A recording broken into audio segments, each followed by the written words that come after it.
নমস্কার বন্ধুরা, the sports glory চ্যানেলে আপনাদের সবাইকে স্বাগত জানাই। আশা করছি আপনারা সবাই ভালো আছেন। আজ আইএসএল এর সেমিফাইনালের ফার্স্ট লেগে মোহনবাগান মুখোমুখি হচ্ছে উড়িষ্যা এফসির। ম্যাচটি অনুষ্ঠিত হবে সন্ধ্যে 7:30টায় উড়িষ্যার কলিঙ্গ স্টেডিয়ামে। তো কেমন হতে চলেছে মোহনবাগানের একাদশ এবং কী থাকবে হাবাসের প্ল্যান আজকে ম্যাচটি জেতার জন্য, সেটি নিয়ে আলোচনা করব। তো এখনও যদি আপনারা আমার চ্যানেলটি সাবস্ক্রাইব না করে থাকেন তাহলে এখনই সাবস্ক্রাইব করে আমার পাশে থাকুন, কারণ আমি এরকমই ফুটবলের লেটেস্ট আপডেট নিউজ নিয়ে আপনাদের সামনে আসি।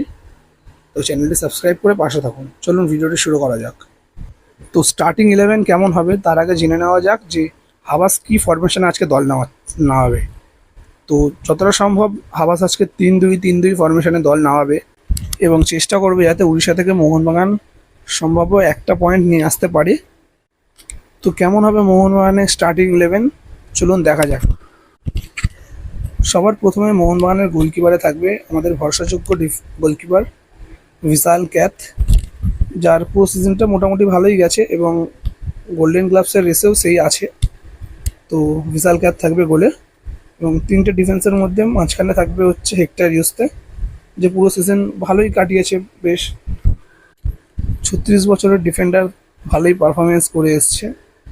এবং আর একটা ডিফেন্ডার থাকবে হচ্ছে আমাদের ক্যাপ্টেন শুভাশিস বোস, যে পুরো সিজন মোটামুটি খারাপ ভালো মিলিয়ে পারফরমেন্স দিয়ে এসছে, কিন্তু তার নেতৃত্বেই আমরা আইএসএল শিল্ড জিতেছি।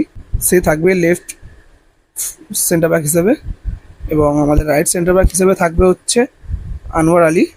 আনোয়ার আলীর পারফরমেন্স সত্যি এই সিজনে অসাধারণ গেছে। হ্যাঁ, চোট সমস্যায় কিছুটা ভুগছিল, তখন মোহনবাগানের ডিফেন্সও একটু অগোছালা দেখিয়েছে, কিন্তু আনোয়ার আলী আসার পর হেক্টর ইউস থেকে আরও সুন্দর দেখিয়েছে। তো আনোয়ার আলী একটা ভরসার প্রতীক। মিডফিল্ডে মোহনবাগান দীপক টাংরিকে রাখবে এবং দীপক টাংরির সাথে অভিষেক সূর্যবংশীকে শুরু করাতে পারে, যেহেতু সাহাল আব্দুল সামাদ এখনও বোধহয় পুরোপুরি ফিট নয়, তাই সাহাল আব্দুল সামাদকে হয়তো সেকেন্ড হাফ থেকেই শুরু করাতে পারে। আর দীপক টাংরির পাশে হয়তো অভিষেক সূর্যবংশীকেই খেলাতে পারে। আমাদের লেফট উইং হিসেবে শুরু করবে লিস্টন কোলাসো।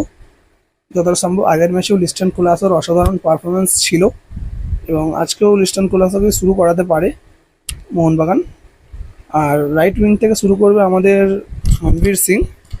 মনবীর সিংও ওর যেহেতু বডিটা খুব সুন্দর, তাই মনবীর সিংকেও শুরু করাতে পারে। আর পুরো সিজনই মনবীর সিং ভালোই পারফরমেন্স দিয়ে এসছে মোটামুটি। আর তার ওয়ার্ক রেট নিয়ে তো কোনো প্রশ্নই হবে না, সে প্রচুর খাটতে পারে। আর মিডফিল্ডে থাকবে হচ্ছে আমাদের ভরসা জনি কাউকো। সত্যি অসাধারণ পাসিং জনি কাউকোর। মোহনবাগান চাইবে কাউন্টারে গোল তুলে নিতে, তাই জনি কাউকোর ডিফেন্স সেরা পাসগুলো যদি আমরা কাজে লাগাতে পারি আমরা কিন্তু পয়েন্ট নিয়ে বাড়ি আসবো। এবং ফরওয়ার্ডে শুরু করবে হচ্ছে আমাদের দিমি পেত্তাদোস, তো অবশ্যই শুরু করবে এবং তার সঙ্গে শুরু করবে আজকে আরমান্দো সাদিকু। হ্যাঁ, আরমান্দো সাদিকুকেই মোহনবাগান রাখবে প্রথম একাদশে, কারণ জেসন কামিংস সেকেন্ড হাফে এসে বেশি ইম্প্যাক্ট ফেলে প্রথমার্ধের তুলনায়। তো আমার মতে হাবাস আজকে সাদিকুকেই প্রথমে রাখবে এবং কামিংসকে সেকেন্ড হাফে নামাবে। তো এই হচ্ছে মোহনবাগানের লাইন আপ। এবার আসবো হাবাসের গেম প্ল্যান নিয়ে। তো যেহেতু মোহনবাগান আজকে অ্যাওয়ে ম্যাচ খেলতে যাচ্ছে উড়িষ্যার কলিঙ্গ স্টেডিয়ামে, সুতরাং হাবাস চাইবে সেখান থেকে আমরা অন্তত একটা পয়েন্ট নিয়ে আসতে পারি। তাই মোহনবাগান মিডব্লক বানিয়ে বোধহয় আজকে খেলবে এবং চাইবে যাতে কাউন্টারে একটা গোল তুলে নিতে পারি, কারণ শুধু ডিফেন্স করে গেলে যখন তখন গোল খেয়ে যাওয়ার ভয় আছে। তাই মোহনবাগান কাউন্টারেই গোল করার চেষ্টা করবে, কিন্তু হাবাসের প্রথম প্রায়োরিটি থাকবে যাতে মোহনবাগান একটি পয়েন্ট নিয়ে ফিরতে পারে। যদি 3টি পয়েন্ট নিয়েই ফিরতে পারে তাহলে তো খুবই ভালো ব্যাপার, কিন্তু হাবাসের প্রথম পরিকল্পনা হবে যাতে তারা ম্যাচটি ড্র করে বাড়ি আসে। তো কেমন হতে চলেছে মোহনবাগানের একাদশ এবং হাবাসের কী গেম প্ল্যান সেই নিয়ে আলোচনা করলাম।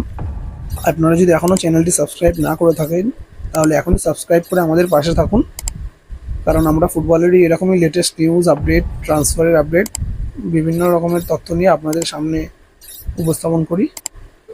তো চ্যানেলটি সাবস্ক্রাইব করে পাশে থাকুন।